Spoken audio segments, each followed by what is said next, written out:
Amen. Tuko kwenye mwendelezo wa masomo yetu ya umisheni. Siko mbali na ujumbe huu wa umisheni, lakini kichwa cha ujumbe asubuhi ya leo, Mungu amenipa neema ya kuwa na kichwa ambacho kinachosema Mungu anapenda ushirika na mwanadamu. Mungu anapenda ushirika na mwanadamu. Tunaposema Mungu anapenda ushirika na mwanadamu, tuangalie andiko letu kutoka kitabu cha Mwanzo sura yake 3 mstari wa 6 mpaka wa 10.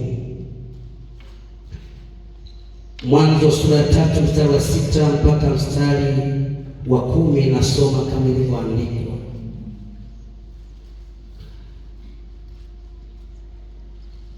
Mwanamke alipoona ya kuwa ule mti wafaa kwa chakula, wapendeza macho, nao ni mti wa kutamanika kwa maarifa, basi alitwaa katika matunda yake akala, akampa na mumewe, naye akala.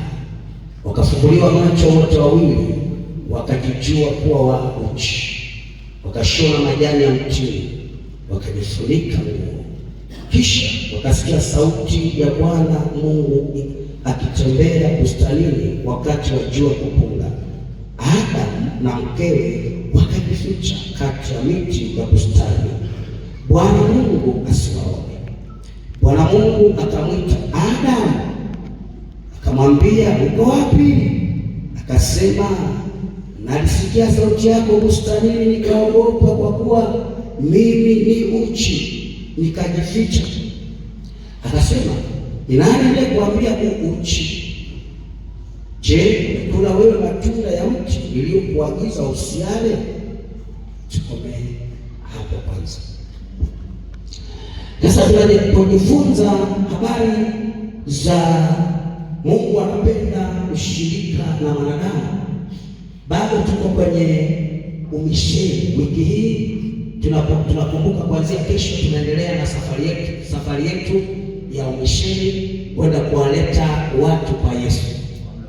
Lakini tunaenda mahali pasipo na madhabahu ya Bwana, tukaikalishe madhabahu ya Bwana, tukafungue makanisa.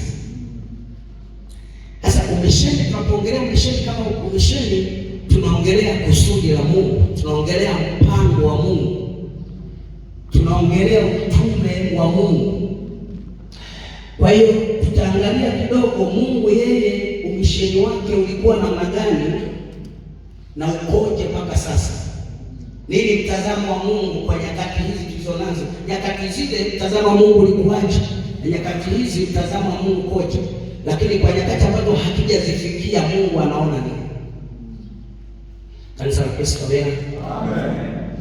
Sasa tunapoongelea umisheni kwa ujumla, sio somo langu sana, sio kichwa cha somo, lakini kwa sababu tuko kwenye wiki ya umisheni, nataka niongelee kidogo. Tunapoongelea umisheni, tunaongelea upendo wa Mungu kwa watu wote, tunaongelea huruma ya Mungu kwa watu wote, tunaongelea uaminifu wa Mungu kwa watu wake, lakini pia tunaongelea ushirika wa Mungu kwa watu. Sasa hapa tunaongelea kidogo ushirika wa Mungu. Mungu kuanzia mwanzoni alipomuumba mwanadamu, tunasoma kitabu cha Mwanzo kama kilivyoandikwa na mtumishi wa Mungu Musa.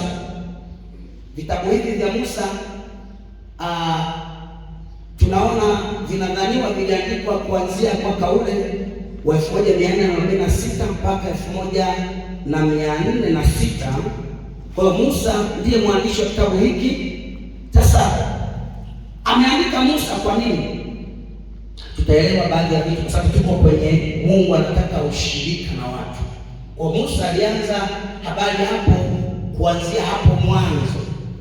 Sasa hii tunapojifunza ushirika, tunaweza tukaona mwanzo, kabla ya dhambi, Mungu aliishi kwa ukaribu sana na wanadamu.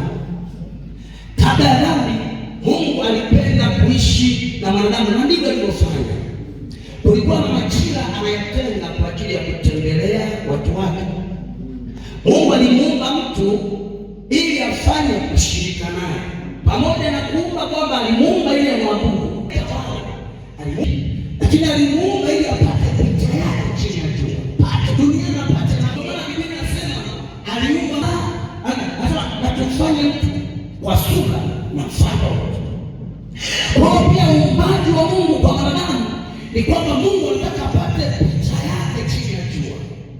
Yeye akiwa pale mbinguni anachungulia duniani, anaona mtu mwenye tabia kama ya kwake, mwenye kutazama, mwenye huruma kama ya kwake, mwenye mawazo mema kama ya kwake.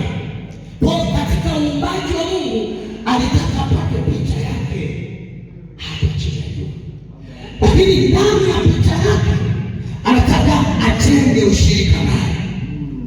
Tukumbuke katika uumbaji Mungu hakuanza kuumba binadamu, alianza kuumba wanyama. Alipokuwa anakutana na nyati na nyani, anakutana na simba na tembo, anakutana na wanyama wote wakali na wapole. Hakuna yeyote ambaye aliona anaweza